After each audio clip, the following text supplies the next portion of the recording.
थांबा थांबा, मी पाणी देते तुम्हाला. हे घ्या. काय हो, झालं ऍडमिशन? काय फक्त पुरीचंच ऍडमिशन करून आले तुम्ही? अहो तुम्हाला किती वेळेस सांगितलंय मी, शेवटी पोरगी म्हणजे परक्याचं धन. एकदा लग्न लग्न करून दिलं म्हणजे काय, चूल आणि मूल हेच करणार ना ती. आणि तिच्या शिक्षणावर एवढा पैसा घालायचा का? मी काय म्हणते, माझं नीट ऐका. मुलाकडे लक्ष द्या. शेवटी तो काय आहे, आपल्या कुलदीपक आहे. आपलं नाव तोच मोठं करणार आहे. त्याला शिकवा, त्याला मोठं करा. मुलींना खर्च करून काय उपयोग? तुम्हाला किती सांगितलं तरी तुमच्या डोक्यात घुसत नाही.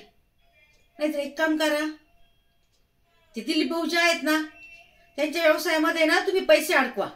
हो, किमान 5 वर्षांनी दाम दुप्पट तरी होतील ना. पण मुलीसाठी पैसा नका खर्च करू. काय उपयोगाचं नसतं ते. तिला घरात ठेवा, मी तिला पोळी भाजी स्वयंपाक सगळं शिकविल. ते तिच्या कामाला येईल. शिक्षण काही कामाला येणार आहे का? शेवटी लग्न झाल्यावर सासरची तिला काही नोकरी करून देणार आहेत का? मुलं झाल्यावर तिला चूल आणि मूल हे दोनच गोष्टी करायच्यात.